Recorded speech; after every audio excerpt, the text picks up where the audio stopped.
ஒவ்வொரு முத்திரைகளும் ஒவ்வொரு விதத்தில் சக்தியை இவ்வுலகத்தில் உள்ள அனைவருக்கும் வழங்குகின்றன. சூப்பர் ஸ்டார் ரஜினிகாந்த் ஒரு முத்திரையை பயன்படுத்துவார். குரு தட்சிணாமூர்த்தியோ நமக்கு ஒரு முத்திரையை காட்டுவார்.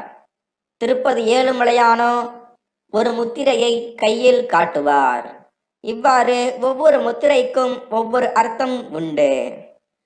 நமக்கான முத்திரையை தேடி கண்டுபிடித்து நாம் பயன்படுத்தும் பொழுது நாம் வாழ்வில் நினைத்ததை அடைய இயலும். இந்த பதிவில் நாம் குபேர முத்திரையை பற்றி பார்க்க உள்ளோம். இதுவரைக்கும் நம்ம சேனலை சப்ஸ்கிரைப் பண்ணாதவங்க சப்ஸ்கிரைப் பண்ணுங்க, அப்படியே பக்கத்துல இருக்க பெல் ஐகானையும் பிரஸ் பண்ணுங்க. குபேரன் யார் என்று இவ்வுலகத்திற்கே தெரியும். இந்திரனுக்கு பொக்கிஷத்தை அள்ளித் தருபவர், செல்வத்தின் அதிபதி, நவநிதிகளின் தலைவர், சிவபெருமானின் உற்ற தோழர். குபேர முத்திரை என்பது குபேரனின் அருள் பெற செய்யப்படுவதாகும். இந்த முத்திரையில் கட்டை விரல், நடுவிரல், ஆள்காட்டி விரல் ஆகியவை பயன்படுத்தப்படுகின்றன.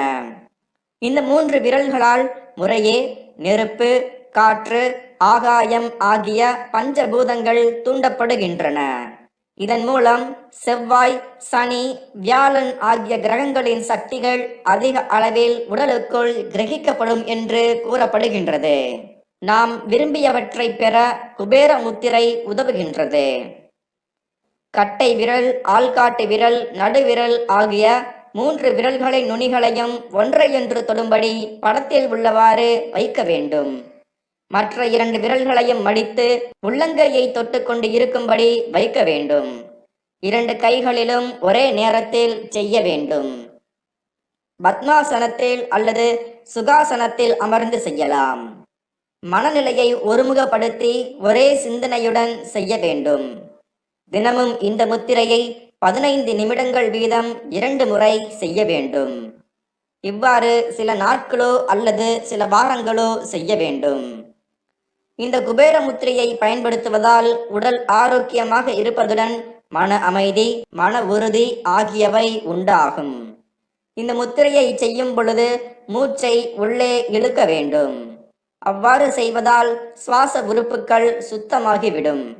மேலும் இந்த முத்திரை நாம் எதிர்கால திட்டமாக எதை நினைக்கின்றோமோ அதை அடைவதற்கான சக்தியை நமக்குள் வழங்கும். இதன் பலனாக காரியத்தில் வெற்றி கிட்டும், பலமான வாழ்க்கை அமையும், குடி முதலான கெட்ட பழக்கங்கள் நம்மை விட்டு அகலும். மேலும் மற்றொரு முத்திரையை பற்றி அடுத்த வீடியோ பகுதியில் பார்ப்போம்.